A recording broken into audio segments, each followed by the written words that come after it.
All right, we're going to talk about the Armortech sling that went out to everybody, and we're also going to spend a few minutes talking about minimum breaking strength and comparing that to working load limit, because they're distinctly different. It's important that we understand the difference between the two. But first, the Armortech sling, these should be out to everybody now. There's a 4-foot and a 6-foot that's on every rig. The thing to know about them is it's basically a kern metal rope that's on the inside, and then they've taken a Technora sheath and wove that around a basic kern metal rope. And if you're not familiar with Technora, it is a very abrasive, abrasion resistant material. So that's the beauty of the Armortech sling, and one of its many uses is you can put it around things that are abrasive or slightly sharp, and it's got built-in edge protection. Like, you don't have to put any edge protection on it additionally. But within reason. If it's really sharp, then obviously we probably should pad it up anyways. Other uses for the sling, you can use it just as you do any other anchor strap. You can basket things. You can use it as an anchor extension, so you can use it end to end. Maybe you're connected to an anchor and you just need to extend that out a short distance. You can use it for travel restraint, so if you've got an anchor close to where you're operating, you could choke this onto an anchor, connect it to you, and use it as travel restraint. You could even put your tooth descenders on this and give you something to hang off of. So lots of uses for the Armortech sling, and I wouldn't even be surprised if we come up with a few more that may be a standard protocol. Some things to know is that techniques for using it. Obviously, again, as an anchor extension, it can be used end to end in a vertical configuration. You can choke it around things. You can do baskets. I'll demonstrate how to do an overhand basket and a clove hitch basket. So if you need to keep it on an object and keep them from falling down, then you can see that. Okay, I'm going to show two techniques of how you can use one of these Armortech slings in a basket configuration. If you use a basket, you wrap it around, one of the downsides is it wants to fall down whenever you slack it up. So one thing you can do is what people often call an overhand basket, where you just tie an overhand behind it, you bring it to forward, and now you can load it, but if it's cyclically loaded, it won't fall down. Okay, so that's one option you have to keep it from falling down. The second option, and I'm just going to use a 6-foot sling, you could use whatever length as long as it would work, would be a clove hitch clove hitch basket, where I'm going to tie a clove hitch. I'm going to bring the two ends together, and now the clove hitch is what keeps it from falling down the object, and the clove hitch allows you to cyclically load it. It gives you a little bit more gripping power. So if you're working with something that's really slick, a clove hitch will bite more. If it's a tree or something that's not very slick, then the overhand basket might be all you need. Let's talk about its ratings for a couple minutes. Vertical end to end, on the tag it says 5,000 pounds. A lot of you called me and said, yeah, but the choker says 5,400. Chokers are normally about 2/3 of whatever the vertical capacity is, and those numbers don't jive. I reached out to Blue Water, and 5,000 pounds is the OSHA required number to put on it. So a standard requires it to be published on here is only 5,000 pounds, but what they told me is it really tests somewhere around 6,500 pounds, and that math works a lot better. If you do decide to choke it, then it's going to have a 5,400 pound rating, or if you basket it, then you're going to be looking at a 12,500 pound rating. The critical thing to know is that those ratings are minimum breaking strengths. They are not working load limits. If you think about the round slings and other things that we use, they've got ratings on them as well that are in working load limit, and those are two different things. Now we're going to get into the nerdy stuff about comparing working load limit and minimum breaking strengths, and it's very important that you know how to distinguish between the two and use it appropriately. So I'm going to start with the rules. If you listen to nothing else that I say, if you're one of these guys that doesn't want to know all the details, these are the 3 rules that you need to have in your back pocket and implement. Number 1, technical rescue equipment should not be used for heavy lifting and moving. Second, know the difference between minimum breaking strength and working load limit. They're distinctly different, and it's very critical that you know the difference between the two.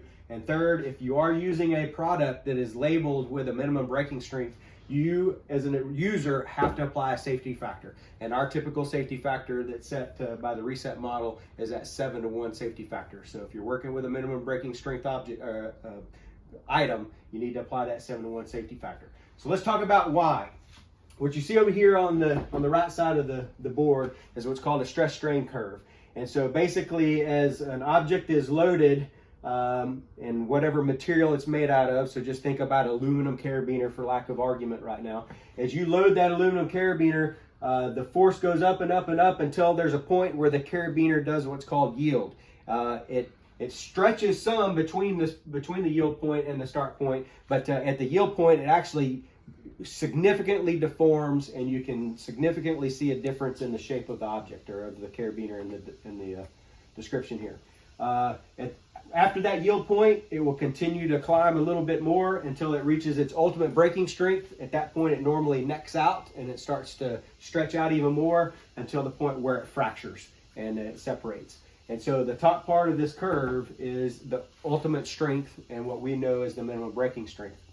So the thing to know about a stress strain curve is that they're different for all different materials, whether you're working with nylon, steel, aluminum, any of the other materials that our equipment's made out of. But there are going to be these different ranges. There's going to be the first part of the curve where the object is in what's called elastic elongation, where when you apply a load, it's going to stretch ever so slightly, but then it goes back to its normal shape or its normal position. Somewhere around 50% of its ultimate strength, you cross over this line to where you are now plastically deforming the object, meaning that it's going to be stretched to the point that it will never go back to its original position. And the way I remember that is if you take a piece of plastic and you bend it over and it turns white and you crease it, it's never going to go back to the way that it was. So it's plastically deformed. And somewhere within the plastic elongation region is where you're going to have that yield point. Somewhere around this 50% point in the curve, and it's different for all materials, you're going to start having what's called fatigue. And fatigue occurs when you repeatedly load something over and over again. And so as you fatigue things over time, it becomes weaker. And so what's important for us as we use our equipment is that we stay way away from its yield point. And ideally, we are well away from this plastic elongation point where we're not applying fatigue to the material to a point that it's going to matter to us later down the road. And so a way to do that is for a manufacturer to say, hey, I'm making this thing. And so let's just use a round sling, for example, and it's made out of whatever it's made out of, polyester, nylon, whatever products that they've used it. They know the stress strain curve for the materials that it's made out of, and they apply a safety factor to it, and they give you a working load limit. And so that working load limit is based on a safety factor that an engineer used the stress strain curve for that particular object to decide how much force can we apply to it so that we know that we stay well away from this plastic elongation, fatigue, and yield point of the material. Okay, so that's important. Another way to stay way away from this yield point is for a user to know the breaking strength of an object and apply our own safety factor to it. And so that is one of many reasons why we have a 7-to-1 safety ratio for our components within our rescue systems, is because we are wanting to stay well away from these yield points. And so that 7-to-1 ratio is based on a static system. And no doubt when things start moving, things start dynamically loading. And so that's why it's not a 2-to-1, which will get us at that 50% mark. We need a buffer there so that when we start dynamically loading things, we are sure to stay away from this plastic elongation zone and this yield point. And so we need a little bit bigger of a buffer. And so 7-to-1 is our target ratio as we work with our technical rescue equipment. And so you can pause the video and read through these. I've already hit most of them, but your minimum breaking strength, your ultimate strength, elastic elongation, it will return back to its original shape. Plastic elongation means that it's never going to go back to its original shape.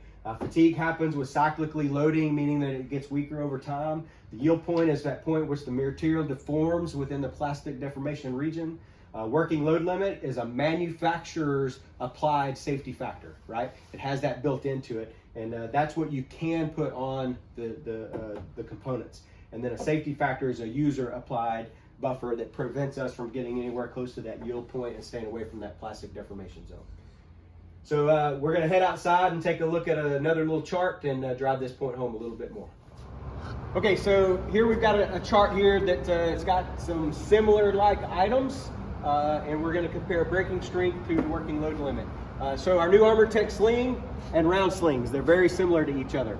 So our Armortech sling in a vertical capacity is around 5,000 pounds or greater. as we discussed earlier. If I apply our safety factor to it, that means that we should be applying 714 pounds or no more to that in a static setting. So even as we're thinking about 2-person loads in the 600-pound range, that puts us within a good safety factor. If we use it in choker, it's rated for 5,500 pounds. Basket, 12,500. Again, you apply the safety ratio because it's a minimum breaking strength. We're looking at 1,700 pounds or more on that. And so that's the forces that we should be looking at limiting the Armortech sling to. Alternatively, if we look at round slings, it's vertical. So this blue round sling, this is what most of us have in our elevator kits. In a vertical, it's got a 21,200 pound rating on it. But to be really clear, that's a working load limit. That means you can put 21,200 pounds on it and you are A-OK because it's got that safety factor that's built in by the manufacturer. If you choke it, you're at 17,000. If you put it in a basket, it's going to be double your vertical, which is your 42,400. So big numbers there, which tells you that the ultimate strength, or its breaking strength, the minimum breaking strength of this round sling is significant. Like you're talking big numbers to make that round sling break. Another example is our Oxan carabiners. That's our steel carabiners that are in our rigging bags. Its long axis breaking strength is 8,500 pounds. If we apply our 7-to-1 ratio to it, we don't want to be putting more than 1,200 pounds of a static working load limit on it. So 1,200 pounds with the Oxan with our 7-to-1 ratio. Alternatively, the shackle that's on all of our rail blocks in our elevator kits is a 6.5-ton shackle, which means its long axis working load limit is 13,000 pounds, which means you can put 13,000 pounds on it.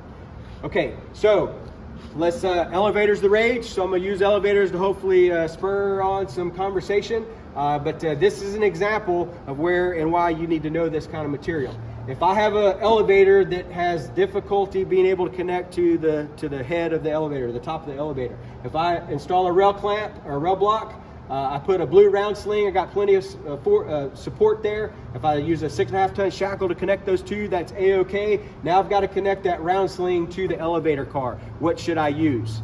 Remember, rule number 1, don't use technical rescue equipment. The reason I'm saying that, most elevator cars are going to weigh in excess of 2,400 pounds. The user applied working load limit of our carabiners is 1,200 pounds. That math does not occur. That means that we could be getting close to that plastic or deformation region or that yield point of our steel carabiners. We don't want to do that. You want to stick to load rated, heavy lifting and moving stuff. Okay, so when you're working around elevators, you're working around heavy rigs, heavy vehicles, those kind of things, use heavy lifting and moving equipment. Don't use technical rescue equipment. Last thing I want to do is review these rules one more time. If you don't care about any of this nerdy stuff, that's cool. Know these 3 things. Don't use technical rescue equipment for heavy lifting and moving. Know the difference between minimum breaking strength and working load limit. And if you have a piece of equipment in your hand, how is it rated and which way is it rated? And then if you're using MBS, put a safety factor on it. And our safety factor that we push in our programs is 7-to-1. If you're doing something different and you need a bigger safety factor, apply that. But use a safety factor when you're using minimum breaking strength.